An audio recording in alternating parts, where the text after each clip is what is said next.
We are here in Kigali, Rwanda at the African Green Revolution Forum 2018, and I have the honor to have with me Leonard Misi, who is the head of unit at the Directorate General International Cooperation and Development at the European Commission. So Leonard Misi, you deal with rural development, you deal with agriculture and nutrition, and you're present here at the AGRF, African Green Revolution Forum in Kigali. Briefly, could you first tell us a bit about what is the EU's perspective for agricultural transformation in Africa?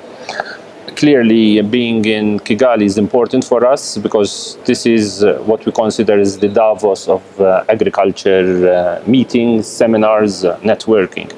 We were here, myself, I was in Abidjan last year for the AGRF 2017, and AGRF 2018. The theme is agriculture transformation following the biannual review of the CAADR process. So for us as Commission Services, and in particular as DEFCO, we would like first of all to convey what we do and what we are profiling as Commission Services. So as you heard this morning, we have a delivery of commitments, not least on the external investment plan, but more particularly on blending finance in agriculture and agribusiness. This is key, private investment is key, and we want to convey what we are doing with international organizations, not least IFAD, FAO, but also with other financial institutions in the European Union. Secondly, to showcase a bit of best practices across the globe, whether it's on nutrition, on the reduction of stunting. You know that we have two key targets, 3.5 billion in allocation of resources by 2020 and the reduction of the number of stunted kids by 2025. So these are two commitments, and we want to start outlining what is the progress. These will also be unveiled in a number of nutrition progress reports in the next weeks, which we will present in CODEV in Brussels. And we also want to discuss with key players here in Kigali on global governance. What's making agriculture food systems, sustainable food systems, what's working well, but what's not working well, and how to integrate youth and women in a food system which needs to change, which needs to evolve and to reflect, one, urbanization, changing food patterns, but also scarcity of natural resources. So for us, being here is an opportunity to show and to present the European Union achievements, but also to link with others and share experiences and network better amongst the donor community. You mentioned particularly youth and women, and of course it's, obviously it's important to get them involved in agriculture to make sure food enough is produced and it's inclusive. But how do we do that? What is your take? So I just had a meeting with the Permanent Secretary of the Ministry of Agriculture in Kigali, where we see a strong commitment of the administration to push an innovation fund on youth.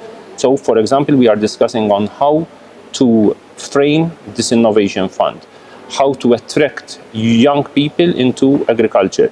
If I were to ask young people randomly in the street, do you want a future in agriculture?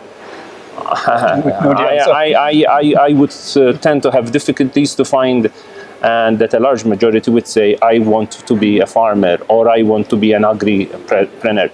But it seems that in a number of countries, and Rwanda included, there is an attractive force given the right framework conditions. There have to be the right framework conditions to do business, to have a digital agenda, to have a digital transformation agenda. There, youths can be attracted. If you can show and prove to young people, young families, young couples, that there is a future in rural areas because the framework conditions are there. Because a rural area is better than a mega city to live in, to have public health and schooling facilities. And that is what we want to transform. The transformation agenda needs to have a rural secondary city agenda with a territorial approach. That's the only solution to reduce the pressure on megacities, on cities which are growing at a rapid stage, 20 million cities, cities of 20 million, 25 million. These are not sustainable. And so we want to create more growth and jobs in rural areas and secondary cities and create those opportunities from young people to actually produce and deliver products, and using also digital technology, not least e-commerce, in terms of new ways to sell their products and have more traceability and more predictability to their prices.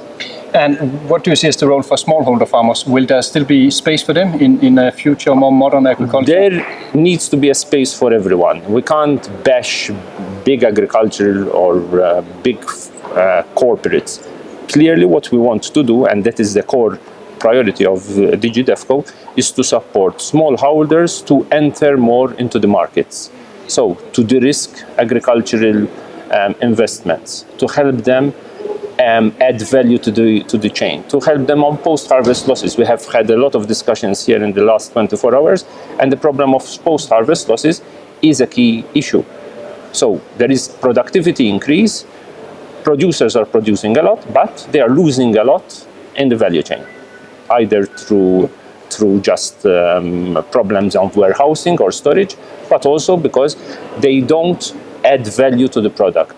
So for us, what is important is that if, and in Rwanda where we see a clear strategic plan on agriculture, which has the buy-in at the highest level from the president to the ministers, inter-ministerial coordination.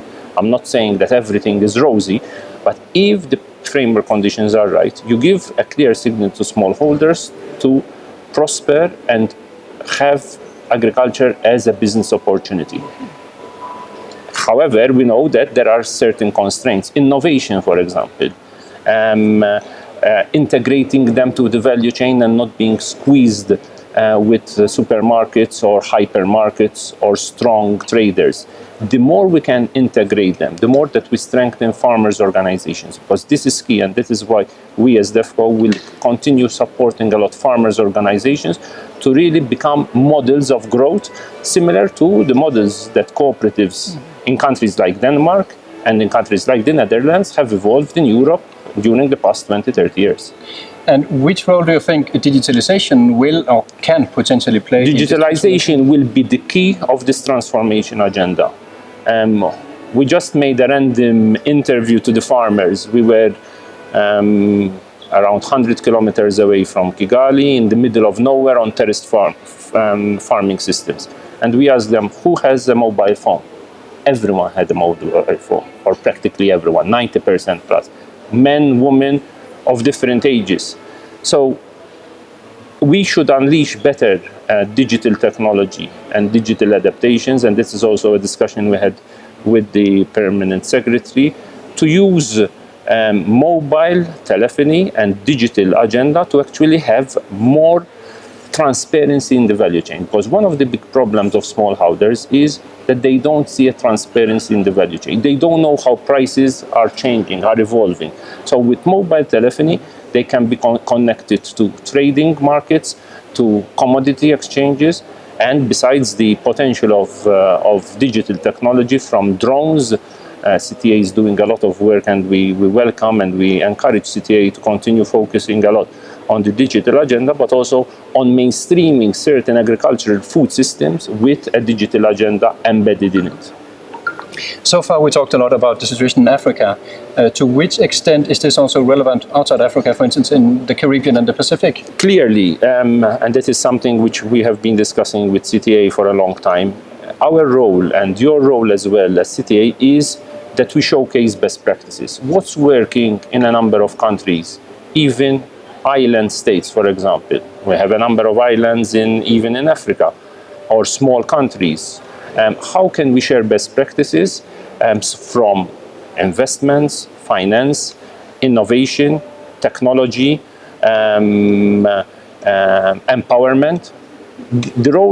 Our role within AGRF and also with CTA is to use these next 3 days to showcase best practices and diffuse them in the CTA community, and also to show that the Caribbean and Pacific are not forgotten in AGRF, because a lot of success stories or best practices can actually be applied at local level in these countries.